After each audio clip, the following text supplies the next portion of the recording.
Greetings all, Ferrariman601 here. A couple of weeks ago, Kunos and Assetto Corsa gave us Bonus Pack 3 for the sim, closing out 2017 in quite some style. Bonus Pack 3 certainly does feature some really cool road and race cars for our driving pleasure. However, the centerpiece of that pack, undoubtedly, indisputably, has to be this, the Alfa Romeo 33 Stradale. The name, 33 Stradale, this is already quite evocative. Yes, it's an Italian car with an Italian name. You get to sound all smart when you say Stradale. However, what are we really talking about here? The Alfa 33. First of all, it was a sports prototype car in the mid-60s, and its career went all the way up into the mid-1970s as well. Had a very long career in its own right, not that uncommon for racing cars of the era. However, in 1967, Alfa Romeo decided that they wanted to make a road version of that 3.3 prototype racing car, hence the designation Stradale. It's an Italian word that directly translates as streeting. Now, that really doesn't make any sense in English, but the idea is you take a race car, if you produce it in a Stradale trim, it is now meant for use on the road, meaning it's 100% street legal. There you go. The 3.3 is a radical departure of what Alfa Romeo was making at the time. The Alfa Romeo company has a long and storied and rather glorious history all of its own. It's really the first Italian automaker to emerge in that stereotypical now Italian sense of flair and passion and pizzazz, but somewhat questionable reliability at times. But Alfa Romeo, it started life as Darracq. Really, you had the Frenchman Darracq, who was making cars in France at the turn of the 20th century. He then decided he wanted to go to Italy and build French cars in Italy, and that really didn't work out so well. And then in the early 19 teens, right before the start of World War I, some guy from Naples comes in named Romeo, and he saves that Alfa group that was originally created at the hands of Darracq up in Milan. And the rest, as they say, is history. World War I was interesting for Alfa Romeo at that time because they started to produce gear for the Italian military. They had a whole bunch of car parts on standby in warehouses that they just couldn't produce because demand was suddenly gone because, well, all of Europe was at war. But Mr. Romeo decided, hey, let's build stuff for the military, let's salvage the company. That's what they did. World War I is over, and then some of those car parts in the warehouses, Mr. Romeo says, hey, let's make some cars out of what we've got here, and then we'll work on building new stuff later. So that's what they do, and he saves the company on a couple of occasions from bankruptcy. So Alfa Romeo very nearly died in obscurity back in the 1920s in Italy. However, with the entrepreneurial genius of Mr. Romeo, the company did survive. World War II comes along. The Italian government, headed up by one Benito Mussolini, says, hey, we need stuff for the military again. We'll kind of make you our government poster child a little bit for what the Italians can do in terms of engineering, and we're going to go out and win the war. That didn't happen. But the connections with the Italian government did not cease with Mussolini. Thankfully, however, Mussolini did cease quite famously. However, through the 1950s and 60s, Alfa Romeo, with some government backing, does continue to expand. They do shore up their production, and then the Fiat takeover happens at the end of the 80s or the beginning of the 90s. Not quite remembering, but the rest is history. Alfa Romeo today, once again, re-entering the marketplace as a premier automaker, and of course, one only needs to look at cars like the 8C and the 4C to ascertain that. But we're getting ahead of ourselves a little bit. This is Alfa Romeo in 1967, and this is what they're producing. As I mentioned, it's based on the 3.3 prototype race car, but this is the 3.3 Stradale, the street version. Let's go into the specifications on this thing a little bit. Obviously, it's produced by Alfa Romeo between 1967 and 1969. The assembly happened in Milan, and the designer of this wonderful car, as we'll take a look at in more detail shortly, was Franco Scaglione. The body and chassis on this thing, of course, it is a two-door sports car. You could call it a coupe. It does not have a removable top. It's a coupe. The powertrain layout, it is rear-engined and rear-wheel drive. You could call it a rear mid-engine, but the concept, at least in road cars in the mid-60s, was not quite mature yet. So some people call it a rear engine, some people call it rear mid-engine. I'd have to see the thing with no body on it to really tell you definitively, but that's where we're at there. Two-door sports coupe, as we mentioned. The engine in the middle/rear/rear middle of this car is a 2-liter V8. Now, this is where things start to get interesting. The mid-1960s were famous in European circuit racing for having big engines with low displacement. Big engine in terms of cylinder count, but small engine in terms of displacement. This is no different. 2-liter V8. I'm not sure on the numbers here, but this is certainly among some of the smallest production V8 engines ever produced. It may be, in fact, the smallest production V8 ever produced. Now, of course, we all know what was happening in Formula One and in some degree to sports car racing as well, with Ferrari making 1.5-liter V12s and things like that, but 2-liter V8 in a road car. This is very interesting indeed. The gearbox, it is a 6-speed manual Bicolotti. This is also interesting for the era. Remember, this is 1967. Most road cars in this era had 3- and 4-speed gearboxes. Of course, you get Jaguar up in the UK making 4- and 5-speed gearboxes, but this is a 6-speed gearbox in 1967. Exceptionally rare for the time. And of course, where I come from in the United States, 3- and 4-speeds were king basically all the way up into the 1980s, and there are still some cars today that you can get with a 3-speed gearbox because, well, we're kind of behind the curve on everything in perpetuity.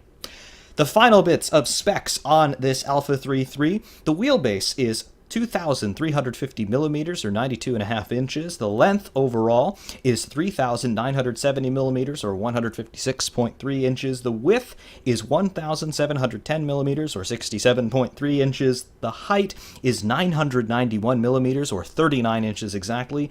And the curb weight, this is the most important figure of all, 700 kilograms or 1,543 pounds. So that now starts to produce a very intriguing package for us. We've got a 2-liter V8, a 6-speed gearbox, and the whole car weighs 700 kilograms. So this is not far off of what a modern Formula One car weighs here. Now, of course, we're not talking about Formula One power. We're not talking about Formula One grip by any means. But for its era, this, despite having such a small engine, really was a quick car. And of course, when we drive it, you're certainly going to get a sense of that. But, of course, in showroom view, we have to take a closer look at this thing. As we are accustomed to seeing, Kunos have done an absolutely immaculate job modeling this car, exteriorly and interiorly. I always love having a look at the grille detail here in showroom view.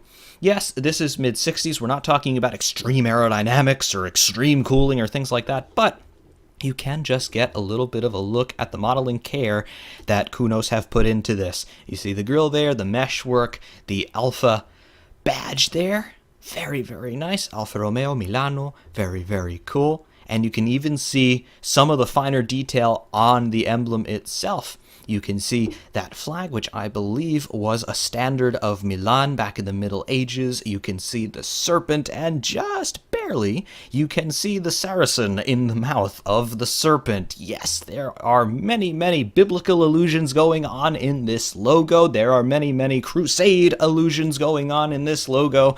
We'll stay away from them because I don't really want to bring politics into this. But yeah, lots of history just in that emblem.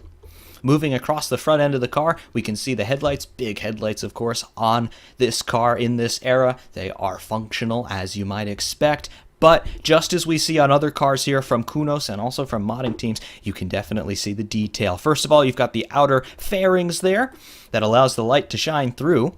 And then inside you can see the individual bulb elements, and on the uppermost bulb you can even see the fasteners on that outer bezel holding everything in place. Very, very nicely done indeed. Looking down the side of the car, you can see this wonderful curvaceous bodywork going every which way across all of these sensationally crafted body panels. And then, of course, you can see the wheel and tire detail. The tires and the wheels and themselves are pretty much par for the course for mid-60s. They don't look particularly intriguing in terms of a modern sense, but it was what you got in the era. Big tires here, big sidewalls, and of course you can see that very, very 1960s tread pattern.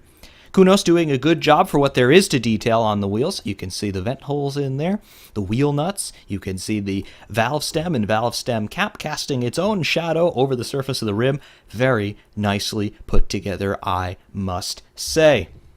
Moving across to the side of the car, there is another little historical Easter egg that we must talk about. This, the four-leaf clover. Now, in my more recent review of the Quadrifoglio, we talked about the name Quadrifoglio, meaning four leaves. Well, this is the real story of the Quadrifoglio.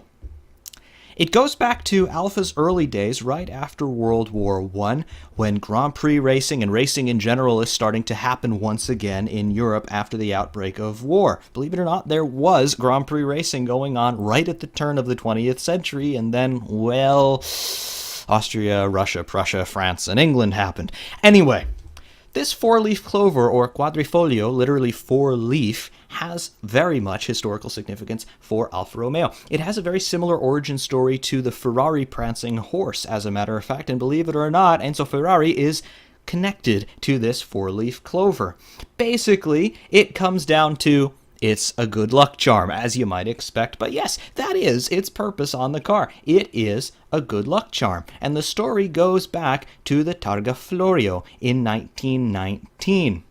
A driver named Ugo Sivocci was driving for Alfa Romeo in the Targa Florio, and he really wasn't having so much luck. He was down in the dumps in terms of his racing results at the time. However, somebody began to suggest to him, maybe we could put a four-leaf clover on the car. It can be good luck and all of that stuff. So he has the four-leaf clover, the Quadrifoglio, painted on his car, and he wins the Targa Florio, and it stuck. This four-leaf clover is on all of the high trim level Alfa Romeos to this day. This one, of course, notwithstanding. Very, very cool story. And really, if you know your history of Ferrari, very similar story with Francesco Baracca and the Prancing Horse. Yep, that's how Enzo Ferrari got his logo, and that is how Alfa Romeo got their Quadrifoglio. Very cool. Looking down the side of the car, you can see these wonderful intake grills here heading back into the engine. Very, very nice. You can see very simple doors here. As far as I can tell, there are no actual door handles anywhere on the bodywork, so as not to spoil the lines, but you do have the door lock there. Looks like the only little door handle is just this little bump just a rears of the door lock where you could just slot your hand in there and open the door. You might be wondering why that door handle, that little detent, is where it is. Well, the doors on this are very, very cool. Let's have a look at how they open. Yeah, look at that.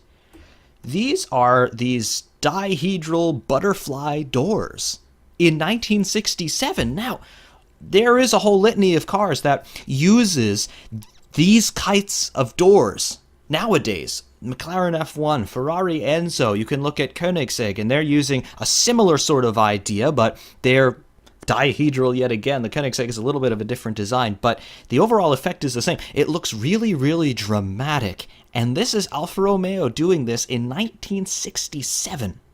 Just think about that for a moment. You have this butterfly effect. It's not a true gull wing. It's not a true butterfly Lamborghini sense. It's this dihedral thing, and again, we see it on the McLaren F1, we see it on the Ferrari Enzo, the most famous examples I can think of off the top of my head anyway, but here it is 50 years ago. Very, very cool indeed. Looking around the rear section of the car, there are the rear tires, and you can see this wonderful grille work going on the rear three-quarter panel just before we get into the rear valance. And then, of course, quad exhaust coming out of that 2-liter V8 engine. Very, very nice. A little bit of an oil cooler, I would think, for the gearbox here at the extreme rear. And believe it or not, this little flywheel, which looks like it has as at least some of its function as a fan to pull some air through that little ancillary radiator, that actually does spin when the car is fired up. So we'll have a look at that once we drive the car. But very nice detail here on the rear. You can see the hanger brackets for the exhausts. Very, very nice. Looking across the top, we can see some louvers here. Another wonderful Alfa Romeo emblem and badging there. And then across the top through this wonderful rear glass, you can see the intake trumpets for that V8 engine beneath some meshwork. Very, very, very cool. Across the shadowed side of the car, very deep reflections in the paint. We'll close the doors. You can see the body lines uninterrupted. Very, very cool. Over here on the right-hand side of the car, we can see this little cutout area, which is not present on the left-hand side of the car. You'll notice the bodywork there is flush, and then here we have this little hatch. I'm led to believe this is the fuel filler nozzle, but don't quote me on that. I don't know for sure. Anyway, looking into the interior, you can see Kunos have done a very good job modeling that. Let's go inside this car. Let's go on the driver's side first and have a little bit of a closer look. Into the cockpit now. We'll shut the doors, get a better sense of the sight lines. And now we can see what's going on. Very sparse. Very sparse. But not in a bad way. In a rather revolutionary way, I must say. Remember, this is 1967. We're used to having cars with lots of gauges because there were a lot of things that could go wrong in a car in the mid-60s. You had to know about your temperatures, your pressures, obviously fuel level and things like that. But notice the only thing in front of the driver is a tachometer. That's it. Everything else is just off to the side in the center of the dashboard, not quite in your line of sight while you're really concentrating on driving the car. Alfa certainly were forward thinking with this. They put the tachometer right in front of the driver. There's not even a speedometer anywhere that I can see. So, hey, drive the car and drive the car fast and don't really think twice about it. Awesome stuff. Looking around the rest of the interior, you can see that we really don't have too many bells and whistles, as it were. Yes, I do know that this car is 50 years old, but at the same time, cars had radios and things in this era. Not seeing a radio here. I am seeing, though, a rather plush interior. I'm seeing leather, I'm seeing carpets, I'm seeing padded door panels and things like that. Very, very nice. Well appointed, I must say, even though it is stripped out for its era. Another thing that I'm not seeing in here, seat belts. I do not see any seat belts in this car. Of course, seat belts really did not become very common in road cars until the mid-70s, but perhaps I spoke too soon. There looks to be a seat belt there, or perhaps that's a strap for luggage on this very minuscule rear shelf. I'm not entirely sure, but it could be a seat belt. It could not be a seat belt. I don't know, but it looks like it's a seat belt to me. Anyway, rear window here, and you can start to see the headliner detail. Very, very cool. Liking this. Another thing that you'll notice, if you look at the top of the car, you can see that it's open. No, this is not a sunroof or a moonroof or whatever you want to call it these days. What this is the top of the doors. You'll notice if you look all the way down to the side of the door, I don't believe it's actually one piece, but it has the look of being one piece. You can see that the glass is continuous all the way up from the door sill to the center line of the roof. Very dramatic. Very, very dramatic for its era. We'll open up the doors again, and you can see how the doors swing up and outward as they open. Really cool. Also, think about race cars of this era. Think about the Ford GT40, about how the doors opened in a conventional manner, but they did include a very large portion of the roof area in that opening panel to move with the door. So definitely a nod to the design trends. Very nice indeed.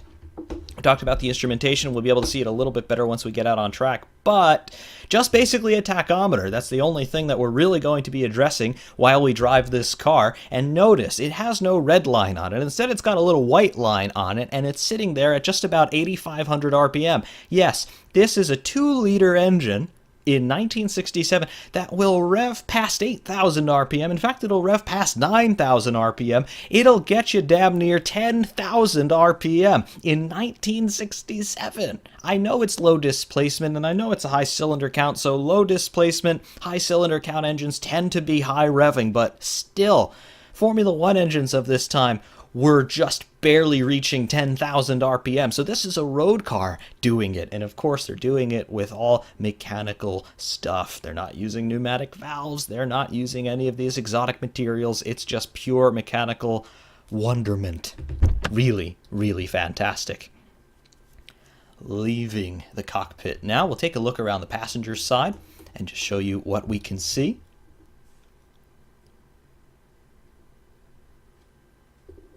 And if you were a passenger here in the 3.3, this would be your view. Really nothing for you to play with, save for maybe a couple of those switches, one of which I assume controls the fuel pump, so don't hit that. But basically, it's somewhat plush. and you're just going to hang on tight for the ride of your life. Notice these big grab bars here. Yes, they're to help you open the doors, but I also imagine they might give you a little bit of a false sense of security if you're whipping this thing around a few corners. Really, really nicely done, Kunos, inside and out. Really, really loving what you've done with this car. Leaving the interior for one final time.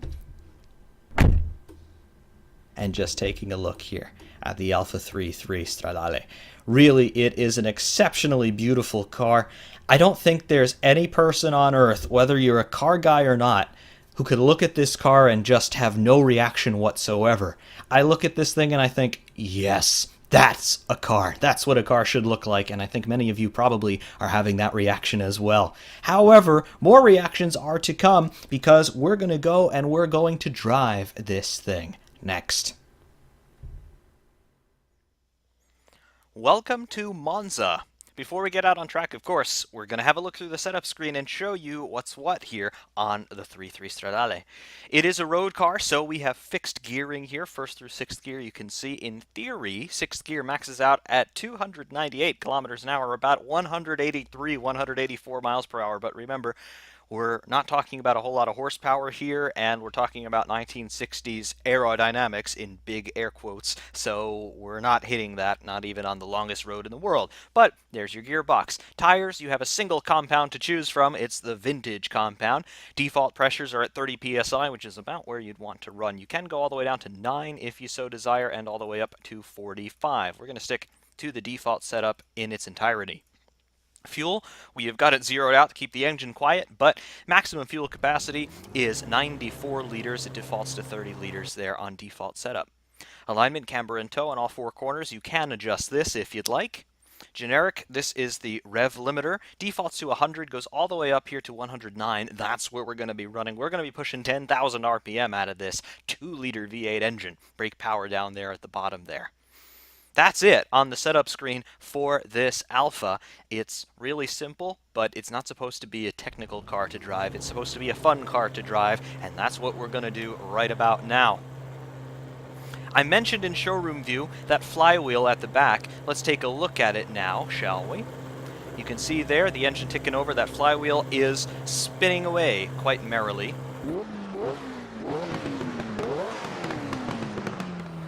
And you can hear that wonderful V8 engine. Listen to it again.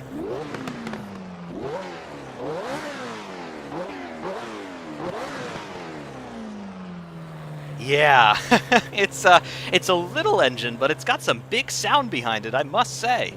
Here in the cockpit, everything is now well and truly alive. Doesn't look all that much different because we don't really have too many lights and things, and certainly no LCDs to distract us from anything. It's just a real pure car.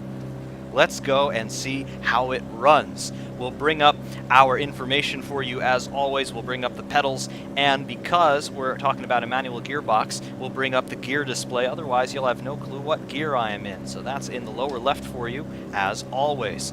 Now, let's go drive this thing. First gear is punched up.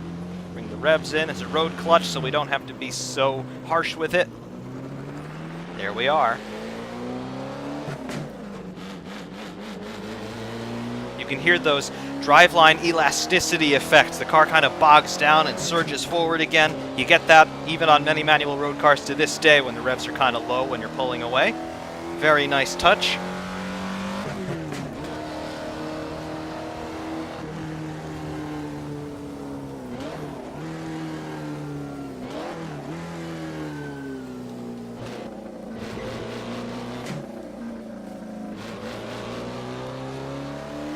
$5,000 revs, 6,000 revs, short shifting by a lot here, just getting my bearings in this car.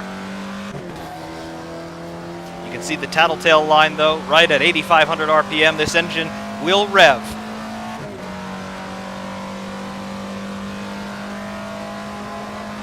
Just now passing through 110 miles an hour or so.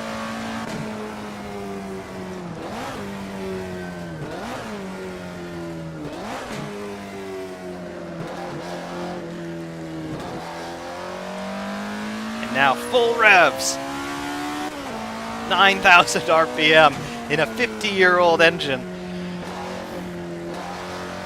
That's something.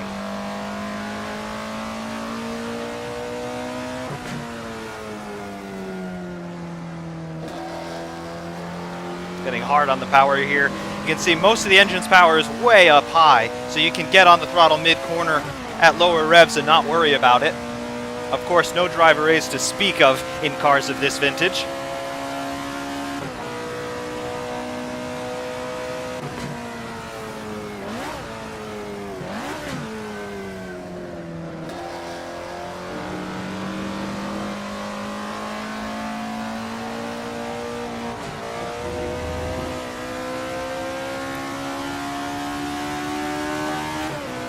(9,300 RPM is when the engine starts to complain a little bit.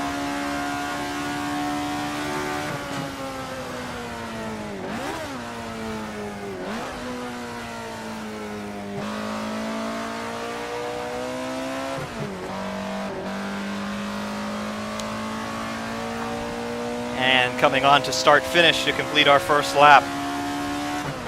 Now that I've got my bearings in the car, let's start talking about how it drives. Well, the first thing that strikes you is, well, it is a 1960s car, and it's a 1960s road car at that. So if you're looking for a razor-sharp, fully connected driving experience, well, it's not it. However, for the era, it most certainly would have been.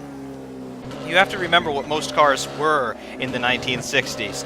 With the exception of your Jaguar XK120s and things like that, most road cars of this era were kind of boring. Even your Ferraris of the era were getting a little bit of a reputation for being more plush than they were sporty. I mean, of course, we can talk about the 365 Daytona until we're blue in the face, but that's one of the few exceptions. This, coming out when it did, certainly would have caused a stir.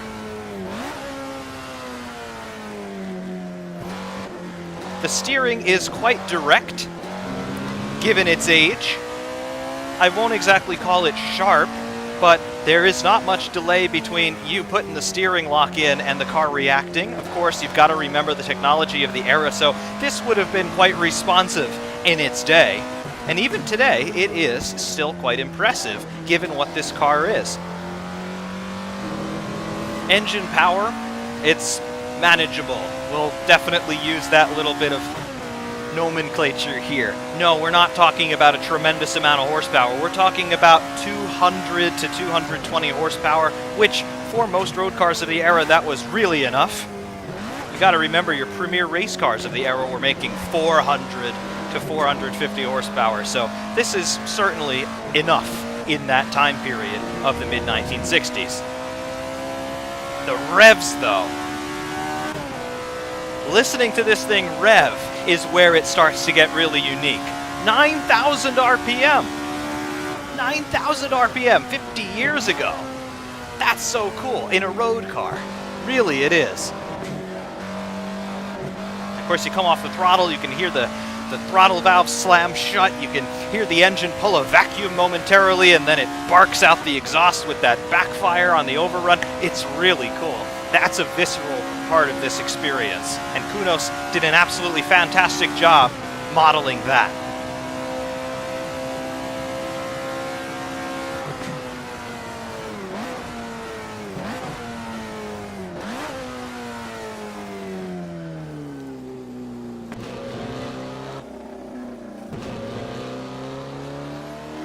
Throttle cracks open again. You can hear a little pop as everything starts to suck air in with a little bit more sense of an urgency there.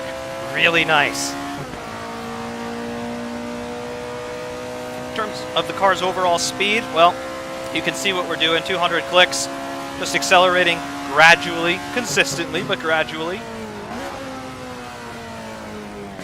The gearbox is a peach. It's a little tricky initially, but you get the hang of it soon enough.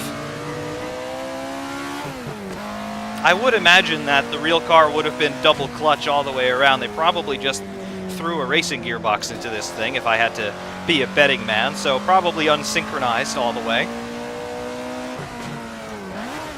Of course, that's not strictly necessary here in Assetto Corsa, but you can get the idea.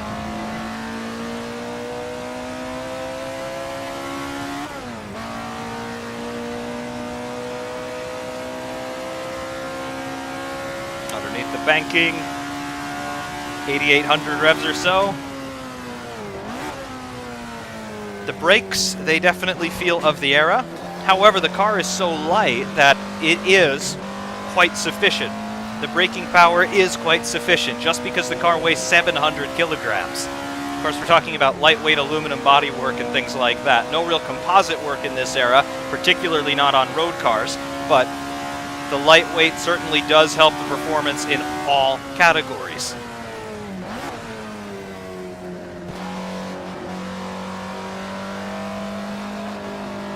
A little bit of a breathe off the throttle there to counter a little bit of mid-corner understeer through parabolica.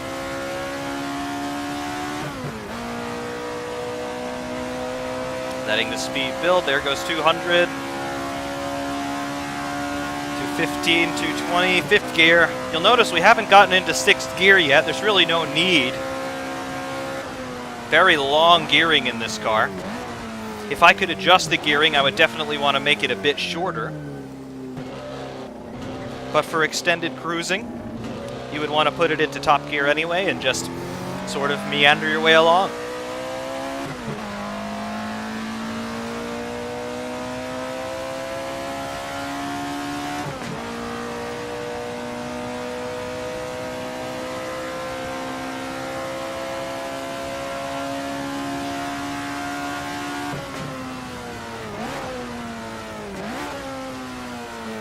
Just at the very peak of the rev range there, about 9,000, the engine really starts to scream. Sounds even a little reminiscent of the Cosworth DFV of the era.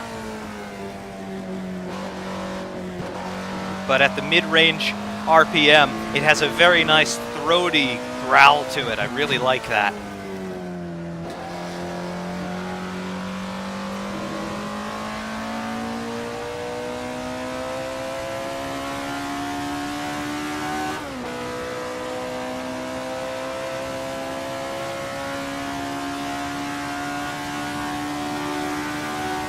On the brakes, prop it downshift.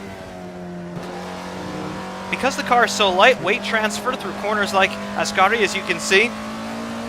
Yeah, the suspension, you get a bit of wander in it, of course. It's not the most stiffly sprung thing in the world, but the weight being low means you can throw the car around and you can get into some nice drifts if you want. Also, you could just sort of allow the car to kind of hunt its way through the corner. And this is something that maybe we talk about when we drive vintage Formula One cars, particularly the mid-60s ones, because they're so long and rather cigar-shaped, and they're very narrow as well, and the chassis flex kind of helps you across the bumps with the weight transfer. You get a similar sort of dynamic in this car. You know that it's not the most rigid thing in the world. It's certainly nowhere near as rigid as a modern road car, but it works. Everything just fundamentally works in this car, and that's quite nice.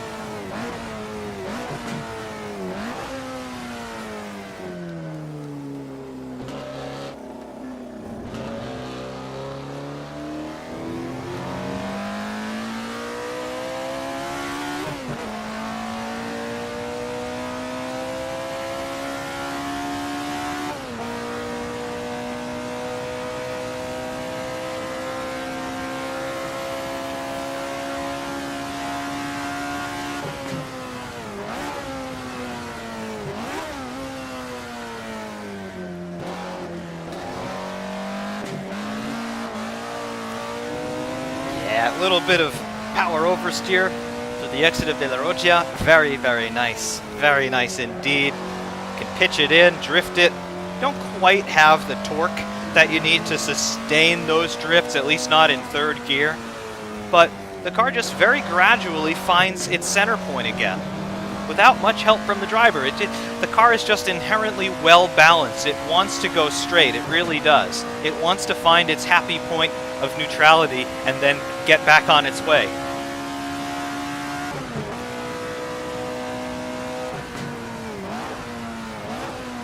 Of course, given the chance to drive one of these in reality, I certainly would not be being as exuberant with it as I currently am, because as far as I know, less than 30 of these were ever produced, and, well, I don't have any numbers of what they do when they do change hands, but I would imagine the asking price for a car like this would be north of $20 million.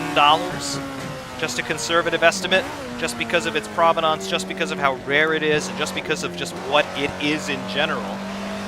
this would be an extremely expensive investment. But certainly a worthy one if you were in such a position to do it.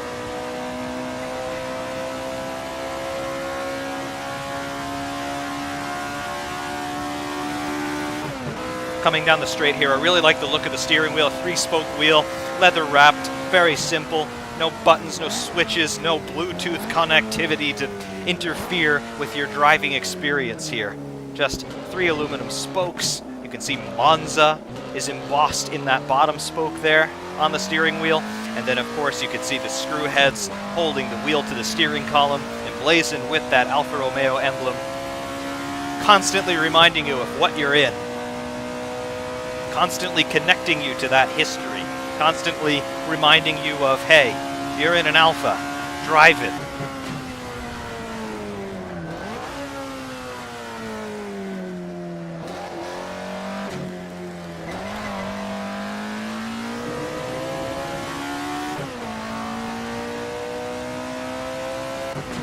Will it win any awards for lap time? Will it win any awards for top speed?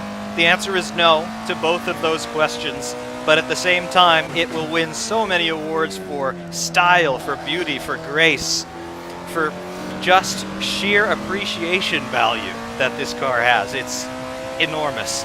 It really is.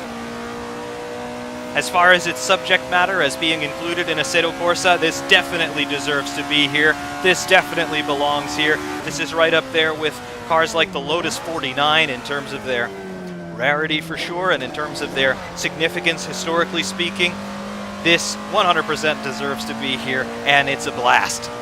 Truly it is.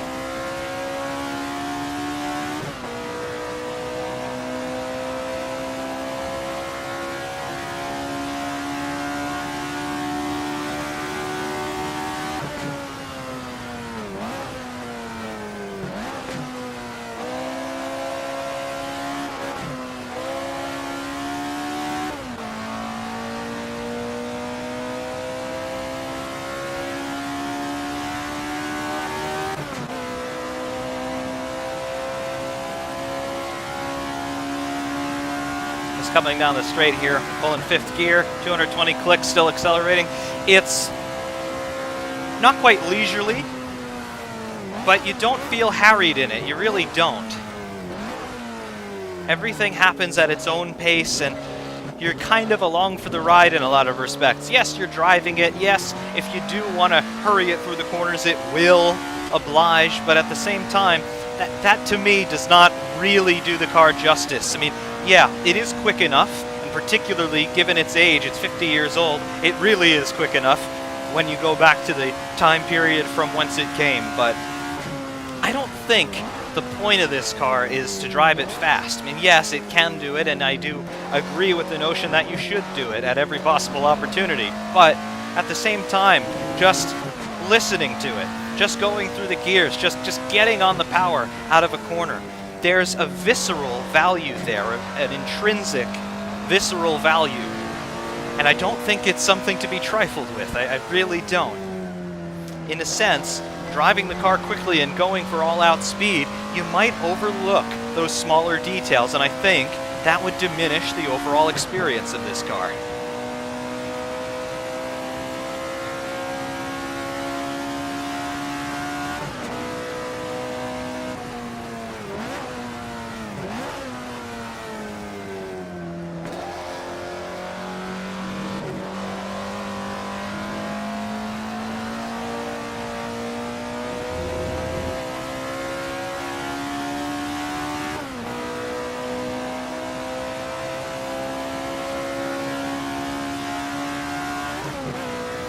Looking at the trim on the dashboard, very neatly clad in leather and suede. Looking at the gauges there, I still don't see a speedometer anywhere in this car. That's almost a little comical, but I am seeing an amp meter, oil temperature, oil pressure, fuel pressure, all things of that nature. The only instrumentation in this car is directly related to operating it and directly related to driving it. There are no distractions at all.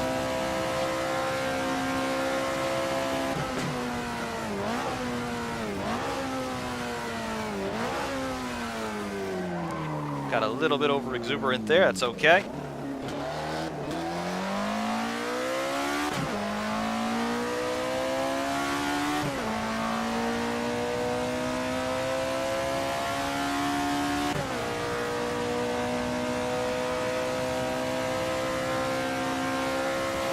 Would I like to own this car in real life?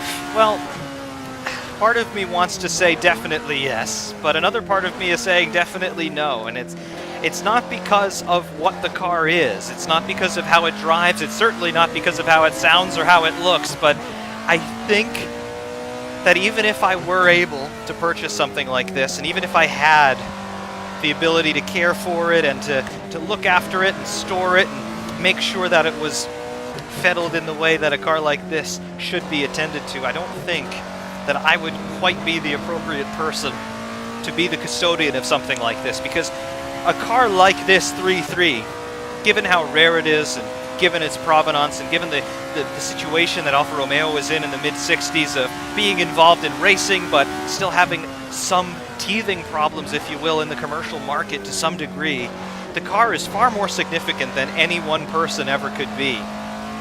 It's far more significant as just an entity in and of itself that supersedes anyone who ever owns it, because there are so few of them, and anybody ultimately who ever owns a car like this is just passing through the car's life, really.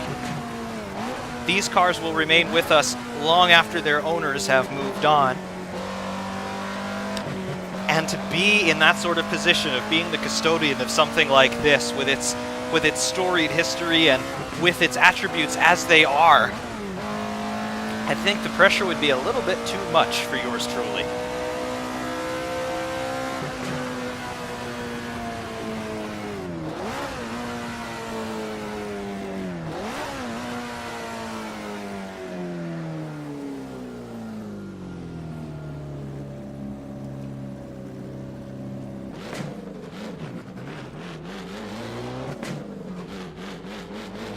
Turn it around and get back toward the pit lane.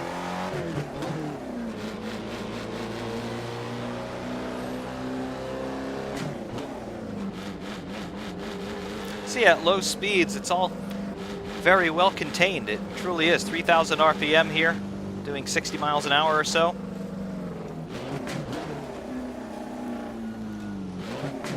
Becomes civilized, it really does. I don't think there's really anything uncivilized about it. It's elegant, it's refined, yet at the same time, you do remember the exclusivity that it has.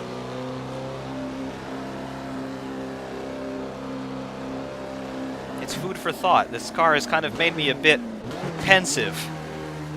Wasn't expecting that, but it has.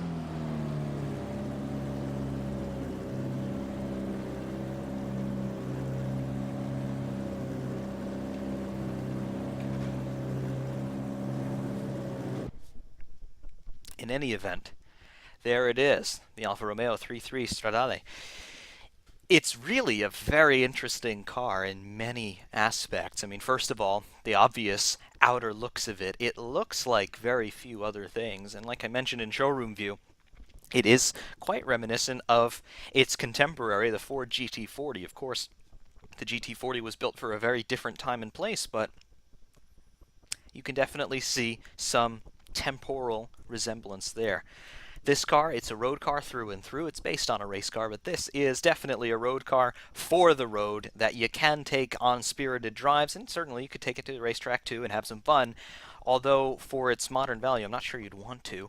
But at any rate, just the silhouette of that wonderful shape, those curvaceous front fenders, those curvaceous rear fenders, the roof line as it descends down the rear clamshell, it really looks so cool. From the front, it resembles some Porsches of the era. It resembles the Ford GT40 in a lot of ways.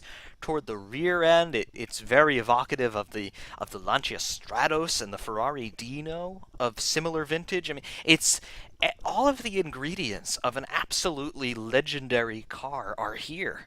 And that's quite appropriate because this is an absolutely legendary car from one of the most storied marques in motoring history. Alfa Romeo 3.3 Stradale, it is in Bonus Pack 3, the free DLC from Kunos that was released right at the end of 2017.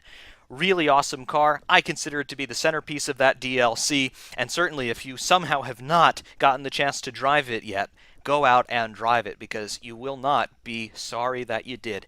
No, it is not a speed demon. No, it's not really going to be challenging for any world records, but that's not the point of a car like this. The point of a car like this is just to appreciate it, whether you're looking at it from the outside and fawning over its details, or you're driving it and you're appreciating the sounds and all of the visceral parts of the experience.